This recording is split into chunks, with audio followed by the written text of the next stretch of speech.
Hello friends, welcome to pebbles and welcome to my course of 48 laws of power या फिर सत्ता के 48 नियम। आज हम देखने वाले हैं रूल नंबर 42। रूल नंबर 42 के बहुत सारे उदाहरण मैं आपको दे सकता हूं और वो कितने प्रभावी होते हैं वो भी मैं आपको बता सकता हूं। चलिए शुरुआत करते हैं माइथोलॉजी से। बलि नाम का एक राजा था अपने भारत देश में। एक महान राजा था जिसने सारे त्रिलोक को जीता था उसने। उस राजा को तक्षक नाम का एक दूसरा छोटा राजा जो था वो कुछ तो तकलीफ देता था उसके राज्य को। तो उसने कहा अपने सैनिकों से या सेनापति से कि तक्षक को पकड़ कर लेके आओ। तो तक्षक जो था उसे तो पता था कि बलि तो अभी तो उसकी कुछ खैर नहीं है। तो वो भाग के गया इंद्रदेव के पास, इंद्र के पास जाके छुप गया। तो सेनापति ने आके बलि से कहा कि तक्षक तो इंद्र के पास जाके छुप गया है। तो बलि ने कहा इंद्र को ही लेके आओ। मतलब जो हमारे में कहावत है, ना रहेगा बांस ना बजेगी बांसुरी, ये जो हमारा एक मुहावरा है वही है हमारा रूल नंबर 42। आज के ज़माने का मैं उदाहरण दे सकता हूँ आपको। मोदी जी जो हमारे प्राइम मिनिस्टर हैं, वो एक बार किसी इंटरव्यू में, शायद रजत शर्मा की आज की बात में वो इंटरव्यू था या कहीं दूसरे ऊपर वो इंटरव्यू था, तभी वो कह रहे थे कि इस देश से भ्रष्टाचार ख़त्म करने के लिए उन्होंने क्या क्या किया। मोदी जी ने कहा कि जब मैं सत्ता पर आया तब हर एक फील्ड में, मतलब बच्चों के स्कूल के पुस्तक से लेके गैस सब्सिडी से लेके मजदूरों की तनख्वाह से लेके हर एक फील्ड में भ्रष्टाचार था, हर एक फील्ड में भ्रष्टाचार था। अभी इस भ्रष्टाचार को ख़त्म कैसे किया जाए इसकी सोच में वो लगे हुए थे। उनके काउंसलर्स भी थे, मतलब जो सलाहकार थे वो भी थे। वो सारे सोच रहे थे कि इस भ्रष्टाचार को ख़त्म कैसे किया जाए। तो मोदी जी ने कहा कि सबसे पहले मैंने ले लिया कि जो अपने किसान जो है उनके साथ जो भ्रष्टाचार होता है वो होता है खाद में।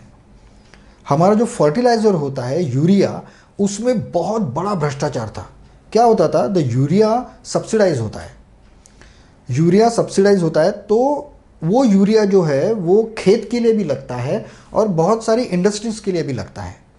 और गवर्नमेंट सब्सिडी तो देती थी, और ये लोग क्या करते थे, जो गोडाउन ओनर्स थे, जो सेलर्स जो थे, वो लोग क्या करते थे, गवर्नमेंट से सब्सिडी भी लेते थे, वो किसान को देते नहीं थे, बहुत कम सब्सिडी पास ऑन करते थे और ब्लैक मार्केट करके वो यूरिया जो है वो इंडस्ट्रियलिस्ट को बेचते थे।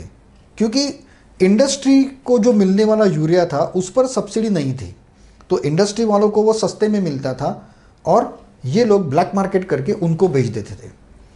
तब सबसे पहले मोदी जी ने कहा कि मैंने किसानों का जो ये प्रॉब्लम है उसे सॉल्व करने की कोशिश की। अब मैं ऐसे भले खुद नहीं, लेकिन ऐसे ऑफिसर या ऐसे पुलिस भी इंस्टॉल नहीं कर सकता जो हर डीलर के पास जाके चेक करे और उसके ऊपर अंकुश रख सके। ये पॉसिबल ही नहीं था क्योंकि भारत देश ही इतना बड़ा है। तो उन्होंने क्या किया, एक ज़बरदस्त ट्रिक अप्लाई की। ये मोदी जी ने खुद कहा था। उन्होंने किसानों के यूरिया में नीम का कोटिंग करना शुरू कर दिया। अपना नीम का जो पत्ता होता है उसका जो एसेंस होता है उसका कोटिंग करना शुरू कर दिया। अब उन्होंने कहा कि नीम का कोटिंग करने की वजह से बहुत सारी बातें हो गई। सबसे पहली, नीम का कोटिंग खेती के लिए बहुत ही अच्छा है। जो उपजाऊ ज़मीन है उसकी परत जो है वो बहुत बढ़ती है, और दैट इज़ एक पेस्टिसाइड करके भी वो यूज़ होता है, ना कि only fertiliser. It acts as a fertiliser plus pesticides. दूसरी बात, नीम का कोटिंग किया हुआ यूरिया इंडस्ट्री के किसी काम का नहीं है क्योंकि उसके ऊपर नीम का कोटिंग है। अब ये नीम का कोटिंग किया हुआ यूरिया जो है वो कोई सेलर अगर ब्लैक करके इंडस्ट्री वालों को बेचना भी चाहे तो उसे खरीदेगा कौन, क्योंकि उसका कोई यूज़ ही नहीं है इंडस्ट्री में। तो बस प्रोडक्शन साइड पे एक तीर चलाकर उन्होंने इतने सारे भ्रष्टाचार खत्म कर दिए। सेकंड चीज़ थी कि सब्सिडी।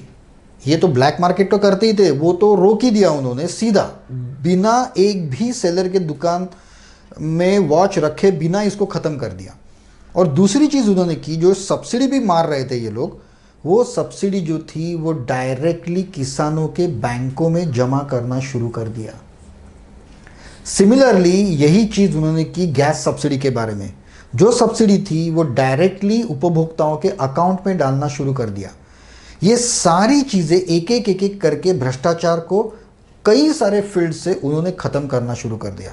जनधन योजना अभी रिसेंटली जब कोरोना का कहर चल रहा है तभी यूपी में आज 611 करोड़ रुपया जो था वो मनरेगा के जो वर्कर्स है उनकी जनधन योजना में जो बैंक अकाउंट जो थे वो मजदूरों की बैंक अकाउंट में सीधा पैसा पहुंच गया। अगर यही पहले की बात होती तो जो बीच वाले जो लोग थे उसमें से 611 करोड़ में से कम 500 करोड़ तो खा ही लेते थे और जो मजदूर लोग हैं उनको कुछ नहीं मिलता था। लेकिन एक बैंक अकाउंट, एक छोटी सी ट्रिक करके उन्होंने ये भ्रष्टाचार जो है उसे ख़त्म कर दिया। तो यही बात हुई, न रहेगा बांस न बजेगी बांसुरी। नीम, गैस सब्सिडी, जो बुक्स का स्कूल्स में जो भ्रष्टाचार होता है ये सारे उन्होंने जड़ से ख़त्म कर दिए और ऐसी सिस्टम डाल दी कि अगर वो प्राइम मिनिस्टर ना भी रहेंगे तो भी सरकार तो चलती रहेगी, लेकिन वही जो चालू है वही सिस्टम आगे चलती रहेगी। अगर किसी सरकार ने आने वाले अगर पार्टी बदल गई, दूसरे सरकार ने इसे ख़त्म करने की कोशिश की तो लोग अभी जागरूक है। लोगों ने देखा है कि हमें यूरिया जो मिलता था वो अभी प्रॉम्प्टली मिल रहा है, हमें जो सब्सिडी मिलती थी वो बैंक में प्रॉम्प्टली आ रही है, तो लोग इमीडिएटली आवाज़ उठाना शुरू करते थे। पहले ये होता था कि आवाज़ उठाए तो कहाँ उठाए, किससे कंप्लेंट करे और कितनी कंप्लेंट करे। तो यही होता है, न रहेगा बांस न बजेगी बांसुरी, और यही कहता है हमारा रूल नंबर 42। वो कहता है strike the shepherd and the ship will scatter. अगर एक शेफर्ड है जिसके पास बहुत सारे भेड़ हैं, तो अगर आपको उन भेड़ों को, उन बकरियों को अगर बिखरना है तो शेफर्ड के ऊपर अटैक करो। क्योंकि जैसा मैंने कहा था कि हम समाज प्रिय है, हम हमेशा झुंड में रहते हैं और किसी भी प्रोजेक्ट में, किसी भी क्रांति में, कहीं भी हमेशा एक या दो तीन लीडर्स तो होते ही है। एक तो लीडर होता ही है, भले दो तीन लीडर हो लेकिन उनके ऊपर भी एक लीडर होता है। एक कोई तो मेन होता है जो वो पूरी सिस्टम को गाइड करता है। और अगर आपको वो पूरी सिस्टम ख़त्म करनी हो तो सिस्टम ख़त्म करने के लिए मत जाइए, सीधा वो लीडर पर अटैक कर दीजिए। आर्य चाणक्य की एक कहानी मुझे याद आई यहाँ पर। चाणक्य जी एक बार जा रहे थे, तब एक पेड़ का कांटा उनके पैर में चुभ गया। तो उन्होंने वो कांटा निकाला, उन्होंने देखा कि वो कांटों वाला पेड़ वहाँ पे खड़ा है। तो उन्होंने क्या किया, शक्कर लेके उस पेड़ के इर्द गिर्द फेंकना शुरू कर दिया, बहुत सारी शक्कर डाल दी। तो लोगों ने पूछा आप ये क्या कर रहे हैं? तो उन्होंने कहा कि मेरे पैर में जो कांटा घुसा था उसको मैं जड़ से ख़त्म कर रहा हूँ। मतलब वो कैसे? अभी ये शक्कर, वहाँ बहुत सारी चींटियाँ आएगी और वो वहीं पे बस जाएगी, और जब उनको शक्कर खाने को नहीं मिलेगी तब वो रूट्स खाएंगे उस पेड़ के, और वो पेड़ मर जाएगा, खोखला हो जाएगा और गिर जाएगा। तो उसके बाद थोड़ा सा वक्त लगेगा, लेकिन उसके बाद कांटा मुझे नहीं, किसी को भी नहीं लगेगा। इसे कहते हैं किसी भी समस्या को जड़ से ख़त्म कर देना। वो उसकी जो ब्रांचेस है उसको भी काट सकते थे, तोड़ सकते थे, लेकिन वो फिर उग के आती थी, उससे कुछ फ़ायदा नहीं हुआ, तो उन्होंने जड़ से ख़त्म कर दिया। इसे कहते हैं न रहेगा बांस न बजेगी बांसुरी। हमेशा अगर आप में से कोई आपको तो पता है बहुत सारे जो मेरे ये वीडियो देखने वाले हैं उनके पास बाइक तो रहेगी। पूरे इंडिया में नहीं, पूरे वर्ल्ड में एक बहुत बड़ा प्रॉब्लम है, पता है आपको? रात को साला बाइक से निकलो तो कुत्ते पीछे लग जाते हैं, और तभी हम लोग की हवा टाइट हो जाती है। अगर कुत्ता पीछे लग गया, बाइक पे आप हो और कुत्ता पीछे लग गया, तो हम लोग बहुत परेशान हो जाते हैं। मैं जब इंजीनियरिंग कॉलेज में था तब मैं कोल्हापुर में था, और वहाँ पे जिस बंगलों में, जो सोसाइटी में हम लोग, जहाँ पे बंगलों की कॉलोनी थी वहाँ पे हम रहते थे, वहाँ पे बहुत सारी क्रॉस लेन्स थी, और वहाँ पे कम से कम 15 से 20 कुत्ते थे। और रात को हम लोग बहुत डरते थे। एज ए इंजीनियरिंग स्टूडेंट हम रात को चाय पीने के लिए जाते थे या फिल्म देखने जाते थे। तो रात को 11-12 बजे अगर आपको कहीं जाना है तब तो हमारी बहुत प्रॉब्लम होता था। मतलब एक आदमी बाइक चला रहा है, दूसरा पीछे पत्थर लेके बैठा है कुत्तों को मारने के लिए, ऐसा ऐसा करके हमें जाना पड़ता था। तभी हमने उनको थोड़ा सा स्टडी किया, क्योंकि ये सबका प्रॉब्लम था वहाँ पे, उन कुत्तों ने जीना हराम कर दिया था। तो हम लोग ने स्टडी किया, तभी हमको पता चला ये जो कुत्तों का गैंग है उसका एक लीडर है, वो हमेशा आगे रहता है। तो हम लोग ने क्या किया, डंडे लेकर गए हम लोग वहाँ पे, रात को ही हाथ में डंडे थे। जैसे वो कुत्ते पीछे लग गए, सब लोग बाइक से उतरे हम लोग, और वो डंडा से वो उसको ही इतना मारा, उनका जो लीडर था उनको ही मारा हमने। और मैं सच कहता हूँ उसके बाद कोई कुत्ते ने कभी हमें परेशान नहीं किया। तो जो लीडर है उसका जड़ जो है उसे ख़त्म कर दो, तो आपको ब्रांचेस काटने की ज़रूरत ही नहीं पड़ेगी कभी। लेट अस सी इसके और पॉइंट्स क्या हैं। Within any group, trouble can be traced to a single source, the unhappy, chronically unsatisfied one who stir up dissension and infect the group. Recognize troublemaker by their complaining nature. Separate him from the group.